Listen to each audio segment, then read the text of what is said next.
All right, here we go. Wednesday afternoon on the NBA Report. CP the Franchise here. We got NBA capologist Yossi Goslin here as well, representing the Third Apron newsletter. Make sure you guys are tapping in there. On today's show, we are going to react to the latest NBA trade news and rumors. Kristaps Porzingis traded to the Atlanta Hawks in a three-team blockbuster. Could Jaylen Brown and Derek White be next? Also, Kyrie Irving and Fred VanVleet have extended with the Mavericks and Rockets respectively, so we are going to break it down, the salary cap ramifications there, the market value of those deals, and much, much more.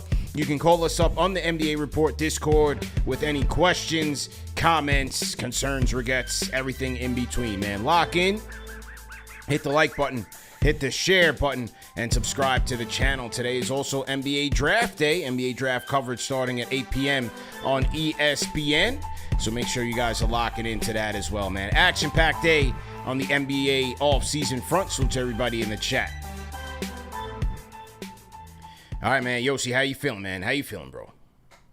I'm feeling good. I got enough sleep. All right. No problems. How about you? Yeah, doing good, doing good. You know, exciting times when the off-season is concerned because, hey, man, this thing is kicked off right away, as we did hear that, you know, the Boston Celtics were looking to deleverage some of these assets.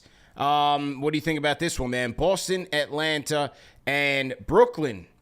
A three-team trade that sends Kristaps Porzingis and a second-round pick to the Hawks, Terrence Mann and the Atlanta number 22 pick to the Nets, and Georges Niang, the minivan, and the second rounder to the Celtics. Let's start from a Celtic standpoint here. They trade KP, and the other day it was Jrue Holiday. So those two guys, the guys rumored to be gone, most likely traded, are gone, and in exchange for Georges Niang and the second round pick. What did you think about it from a Celtic standpoint? I think the Celtics came out of this really well, where we discussed yesterday. They got positive value for Jrue Holiday. They got off the extra years on his contract. Here, they were able to get off Porzingis' money, reduce it down to just Georges Niang's $8 million. And through all those trades together, they've saved about almost $250 million against everything, their payroll, their luxury tax penalty. And they didn't come out of it with losing assets. That was a big concern, that they might have to pay a little something to get these teams interested. All you really got to do is get an extra team available. So, you know, if it was just Brooklyn, for example, yeah, they probably would have had to give up like a first round pick to get off Porzingis. But thankfully, you had a team interested in Porzingis in Atlanta, gave up a little something with that first round pick in this year's draft, and that was enough to satisfy everybody. So financially, this kind of went as I expected, that they weren't going to have to lose assets. They came out of it with their hands clean, like no, you know, they have all their assets. Now the big question is for Boston, what's going to will they move Jaylen Brown or Derek White? Because at this point, they can like still get under the tax later. They could figure out that stuff without trading those guys. So it's just about, is there a team willing to meet a very high price to bring in those guys? So I'll definitely be keeping an eye on that over the next, week or so. Yeah, I'm pulling up your cap sheet graphic here. The Celtics have cut $500 million in roster expenses in half with just two trades, and no longer at the second apron. They have accomplished that goal, so now they will be able to do things like aggregate salaries in a trade, and so that's a big get for the Boston Celtics. So KP gone, Jrue Holiday gone. Now it's going to be very interesting in terms of Jaylen Brown and Derek White, whether or not they get traded. This was Shams earlier today in terms of those guys potentially being on the move. Let me just pull this up here. So to everybody in the chat, hit that thumbs up button for you boys. Let me pull up the soundbite from Shams, because hey, these two guys are available. Things could get very, very interesting here. I'm missing the soundbite here. Okay, here we go. This is actually from Brian Windhorst on ESPN today. Here's Brian Windhorst. Here we go. The reason that today is the day this decision is probably going to get made is there are teams in the top 10 who are making offers. Top 10 of the draft tonight. and you potentially be able to get replacement players and a draft pick. I don't know if Brad Stevens and his staff is in love with one of these top guys. Maybe they are, but that's what is on the table. I agree with Stephen A. I say at midnight, Jaylen Brown is still a Celtic and Derek White is still a Celtic, and they run it back and they get ready to go in 26, 27. Right. But I don't know for sure that's going to happen. All right, that was Ryan Windhorst. He thinks this could be a potential draft day blockbuster. I think that's just more so hyping up the draft on ESPN more than anything. But I don't. What do you think, man? Because I'm talking to my other guy, JD, about it. Like, especially with Jaylen Brown, like, because that would almost like signal to me a tank here by the Boston Celtics by trading Jaylen Brown. Like, I understand that Jason Tatum is not going to be ready for another year. But trading Brown, like, what does Tatum come back to if you trade Brown for draft capital and maybe some additional young talent? So I think if you do trade them, there's two questions you're answering. The first is, how do Jaylen Brown and Derek White look 2 years from now? Because that's going to be their next chance at having a chance at competing at a high level. I think that's more applicable for Derek White, who just turned 30, so he'll be 32 he'll be turning 32 the next year when Tatum is back. So it is worth weighing if you should keep him versus trade him now while his value's at the highest it'll probably ever be. And then the other thing is, do you have a better chance at competing with this core and trying to figure out the rest as is? Or do you want to at least try to trade one of these guys for like a haul of draft picks, kind of like what the Grizzlies just got for Desmond Bane? Does that give you a better chance at then flipping some of those picks for win-now pieces to replenish your core, to draft a couple guys that can fit in? I think the answer is kind of like somewhere in the middle, where if you can trade Derek White, for example, for like 3 first-round picks, like really premium ones. You get a couple of young players as well. Like, I'm talking like this is probably a lot more than he's worth, but that's probably what it would take for Boston to give him up at this point. I think that might help Boston have a better chance at putting together a very competitive, deep team 3 years from now, whenever that is, around Tatum and Brown. And this is the Shams clip. This is from the Pat McAfee show. Here's Shams on the potential for the Celtics to trade Jaylen Brown and or Derek White. Here we go. Just like you predicted a few months ago, the Celtics are officially blowing up the team that brought them the title. What are you hearing when it comes to the Celtics? Porzingis, he's been moved to Atlanta in a 3-team trade with Brooklyn. And then, of course, I think it was 2 days ago, maybe yesterday, Jrue Holiday gets traded as well to Portland. Kind of rumblings that he's not too happy about that. What are you hearing when it comes to both of these trades? And are we going to see another trade here for Boston before the draft starts tonight? Because it feels as though if that doesn't happen before the draft, then it's probably not happening. BC, we did try to give people a heads up. I mean, it's not a warning that a lot of Boston fans wanted to hear, but we did warn the people. We did warn the people. What we saw in a 24-hour period was essentially the Celtics getting out of the second apron. They shed about $180 million in taxes. So the mission in a lot of ways was accomplished, and the dismantling has happened. And they got rid of 2 very critical components to that 2024 NBA championship team. So now, of course, all eyes are going to be on Jaylen Brown, Derek White. My sense this morning, on the morning of the NBA draft, unless a team blows the Celtics out of the water, they prefer to keep both Jaylen Brown and Derek White. But again, they are still a first apron team in the tax. They're still a luxury tax-paying team. Their phone lines are open. They're ringing. They're open to the conversations. At minimum, I think players like Sam Hauser, Anthony Simons, we could see potentially being discussed even more. But they've got a very high price threshold on Jaylen Brown and Derek White, from my understanding, from talking to people around the league. Like, if they are going to move either of them, it's going to be a massive haul that they'll get. Just like All right, so that was Shams, and kind of similar to what you're saying. Most likely, it's a Hauser type of move, but you got to get blown away whether if it's going to be a Brown or maybe even a White to even consider it. But hey, with Brad Stevens, I would have to think all options are on this table. How about from the Atlanta Hawks side of things, man? I like what they did there in picking up Porzingis. You moved the Terrence Mann contract. You put a draft pick with it. But now with the Hawks, you got a nice little core there with Trae Young, with Porzingis. You have your versatile wings and Dyson Daniels, Jalen Johnson coming back there. How about the Porzingis acquisition by the Celtics? And you still keep a guy like an Okongwu. Yeah, I really like the fit for Atlanta. Trae Young's never played with a stretch big, I think, like at all. I don't even know if he ever had like a high end reserve Not stretch really. big ever. Yeah. So I'm excited to see how that works. I think like Kristaps Porzingis is a great player. It's the injuries, illnesses, whatever's going on that's been limiting him. A little concerning the way he played against the Magic. Sure. I thought they were going right at him. But he wasn't 100%. So if he is 100%, he can really push Atlanta in a wide open East to maybe getting to the second round. Who knows? I like how it was a very low cost move in terms of what they gave up. They just gave up guys that make the salary work, and then one of their 2 first-round picks. They didn't need both of them. So I think, like it makes sense to bring him in. I thought that if they're going to make an upgrade somewhere in the lineup, it was at center, which they do. He's making $30 million this year, but presumably he'll sign an extension this summer, kind of like he did with Boston when he got traded there for something cheaper. So that would help with their timeline where you got Dyson Daniels in the last year of his contract making $8 million.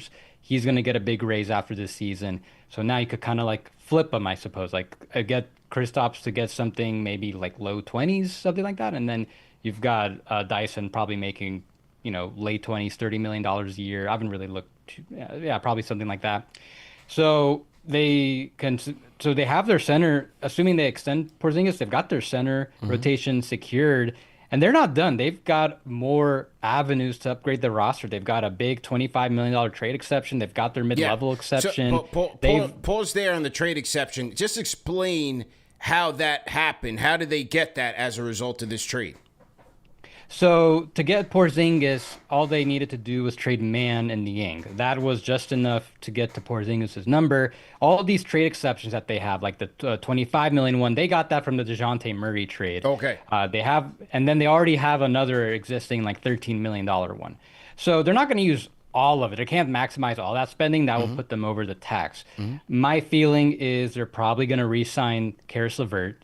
They have like $30 million under the tax, so re-signing him probably takes out like a third of that flexibility. Then you can use the mid-level, try to get like maybe try to get another versatile wing. Sounds like they might go after Nickeil Alexander-Walker, and one thing they might do instead of offering him the mid-level, assuming other teams are offering that to him, they can then beat other teams by using that trade exception to sign and trade for him, give him a starting salary higher than the mid-level, since that trade exception goes up to $25 million. So there's a lot of ways that this can go, but right now when you look at their bench, it's kind of light. They're like the only like surefire reserve who's going to play now is Okongwu. But if they re-sign LeVert, you bring in like a Nickeil Alexander-Walker, Ty Jerome type off free agency, try to get like one more big wing to replace George Niang. That's going to be a really, really good team in the East, I think. Could be, man. With Orlando pushing the chips in there, you have the Hawks now. Obviously, the Knicks are going to be near the top. The Pacers, the Cavaliers. Very, very interesting retooling going on here in the East with the Celtics making this trade with the Hawks. How about the Nets? The Nets accrue another draft pick in this. Seems like they just had to be a willing participant, but now they're loaded up in this draft here with about, I think, like 4 first-round picks. Yeah, 5 now. 5. 3, so they have, 8, 19, 22, 26, 27, I think. I have to imagine they're going to do something. I don't think we've ever seen a team make 5 first-round picks and keep them in the same draft. I know the Rockets 4 years ago, they actually did it. They selected Jalen Green, Şengün, Josh Christopher, and Usman Garuba. They all played, and I think all of them stayed for at least 2 years. So The Nets, yeah, they could technically do that because they need to bring in as much young talent as possible. They need to find a cornerstone. They have a need in like every position. But I struggle to see them doing all five of these picks. I Yeah. have to imagine they've got a little something lined up. I'm not saying they're going to combine like all five picks to move up to like the top five or anything like that, but maybe instead of having 26, 27, 22, maybe can you go up just a little bit, maybe move up from 19 to 15, something like that.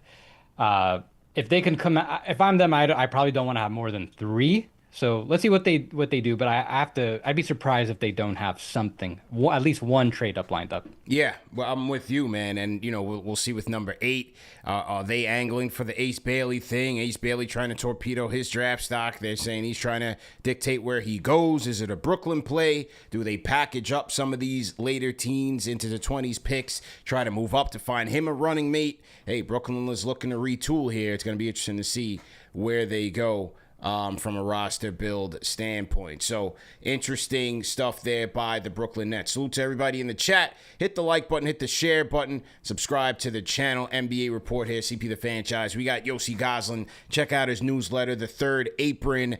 The Third Apron newsletter. You can find it on Substack. And we are reacting to the latest NBA trade news and rumors. Now, on the free agency front, we had a couple of guys who re-upped their bags. Number one being Kyrie Irving. He declines his player option, and then he signs a 3-year, $119 million deal with the Dallas Mavericks. You said you were a little bit surprised by this one. Why is that?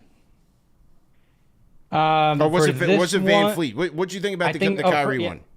Yeah, so Kyrie, actually, this is exactly what I projected his contract would be if he declines the player option. I wrote about it in the newsletter that it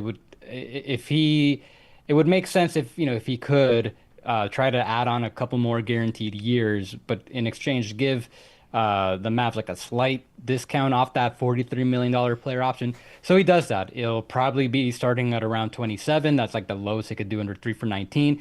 He's essentially redoing the contract he signed with the Mavericks 3 years ago, 3 for 120, but this one 3 for 19.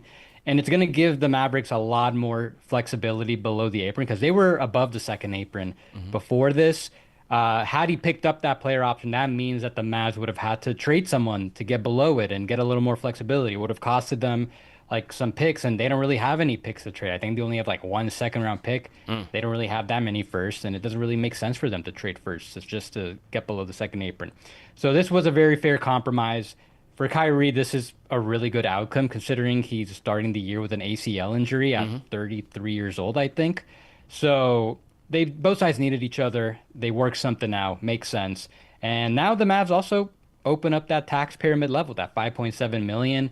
Mark Stein was reporting this morning that they are now considered a leading suitor for D'Angelo Russell, who I think that's kind of what his market would be. So that would be a pretty good stopgap option while they wait for Kyrie to come back. I'm still not excited about this team. I think they're going to be coming back from so much. Like it's such a big like hill to climb, starting without Kyrie, him coming back hopefully in like March, then trying to make the playoffs. But either way, as far as this offseason goes, they're getting all their ducks in a row and everything now. Now they could fulfill all their goals. Yeah, 100%. And now, as the reports and you indicate, they do have that 5.7 taxpayer mid-level exception.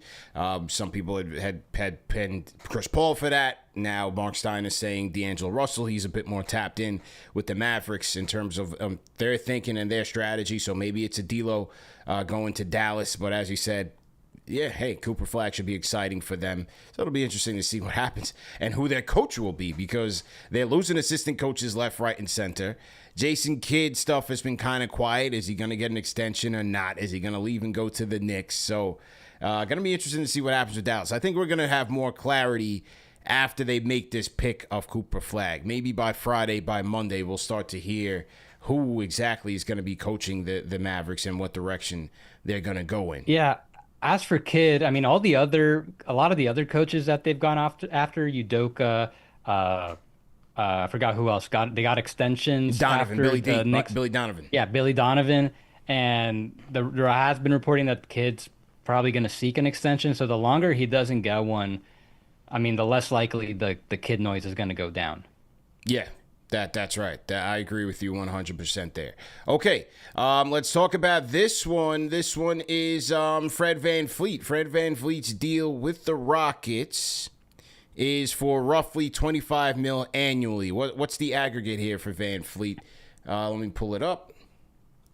Let's see, Fred VanVleet's deal. So to everybody in the chat, hit the like button. Yeah, 2 for 50. There we go. 2 for 50. So what you think about this one? You said this one was a little bit lower than you thought. Yeah, I thought he'd get a little higher than that, but in the end, it kind of makes sense as far as when you look at the entire 4 years in Houston that it'll have been, because the Rockets originally signed him to a 2-year max 2 years ago so they could steal him away from the Raptors. The Raptors weren't going to touch that. So now he's taking a big reduction from what he's just been making. But when you average it out, whatever Fred made the last 2 years and what he's about to make the next 2 years, it's like just under 140 million over 4 years. So that's like an average of 34 million a year. If you 2 years ago, his value was probably something closer to like 30 to 31 million dollars a year at the highest ends. So in the end, he kind of gets roughly, but probably arguably more than what he was worth back then when you put it all together. So the Rockets basically, they paid Fred up like a lot of this money up front to get him in there, and now he's in a way kind of paying it back to the Rockets, who now have a very loaded team in the West, and they still have another move to make. That going from 44 million to 25 million, that opens up the mid-level if they want to use it, or it opens up the possibility to trade for another all-star level player. We were talking about Derek White or Jaylen Brown earlier. They seem like a team with those Suns picks. Maybe if you have to include Jabari or Tari Eason, I think they've got an acceptable package to put together to try to get one of those guys. So we'll see what the Rockets end up doing. But now that he took quite like this much, since I thought he'd get like around low 30s, for him to get a 25. I have to imagine the Rockets have something. Maybe not quite as big as I'm hoping, but they're going to probably do a little something else. Derek White would be sneaky, man. With Udoka being there, they still got... I love Tari Eason. He's a dynamic wing. I think he's only going to get better. And they have those picks. That's a sneaky pick. That's a sneaky pickup right there. That would make them dangerous. You know, with Thompson, KD, VanVleet, that's a nice pickup right there. Yeah, absolutely. Yeah, very, very interesting stuff there. So to everybody in the chat, hit the like button, hit the share button, subscribe to the channel. My 2 cents in the chat says Houston starting 5 is a problem out west. Rockets have to be favored now with OKC. Yeah, I like the moves that they're making there. Let's see. And anything else you tracking, rumors-wise, news-wise around the league? I mentioned the Hawks that they're probably going to be doing a little something. The Rockets probably have another move up their sleeve. We didn't talk about. Did we talk about Pelicans Wizards? I think we talked about that yesterday. Yeah, we talked about the CJ one yesterday. Yep. See not who sure. Else we got here. I'm trying to. Let me check NBA Central real quick. Let's see what we got there in NBA Central. See what they're talking about here. Anything? Cal Bridges, Mitchell Robinson trade talks. That's kind of obvious. Yeah, 1 year anniversary of the Mikal trade. The 1 year anniversary of the Mikal Bridges trade, man. Yeah, listen, we'll see. We talked about his potential contract extension just yesterday. I think he'll get it. Will he get traded? Hey, time will tell. How about R.J. Barrett, man? R.J.'s name coming up in potential trade talks. The Blazers being interested. There was talk about Phoenix potentially being interested. I don't know. What do you think about R.J., his contract, and the prospects of getting traded? I think he will get traded, and the main reason is because the Raptors are right up against the tax, and they still need to do some other things like get a backup big. And when you look at that lineup, they brought in Ingram, they have Scotty Barnes, Hurdle at center, Quickly.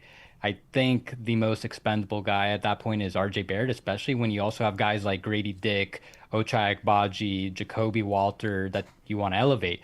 So I'm keeping an eye. Maybe they trade him to the Nets. I did a Nets mock off season last week, and one of the trades that me and Eric Slater came up with, it was mostly him. He came up with was RJ Barrett for Cam Johnson swap, and then they also swap picks.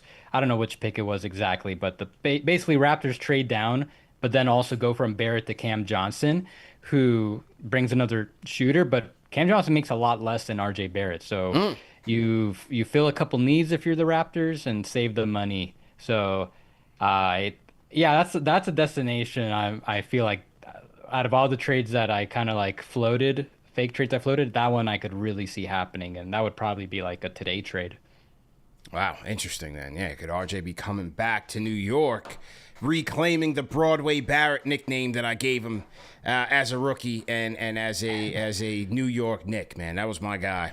I'd be happy to see him come back. I mean, it'd be tough to see him with the Nets, but I'd be happy to see him back in New York.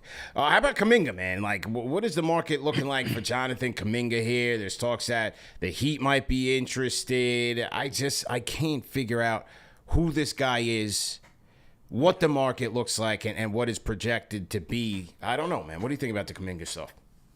So I went over it on Third Apron on the Substack and on the channel, where for the Warriors, he is the way you can try to get some more pieces that better fit the roster through trades.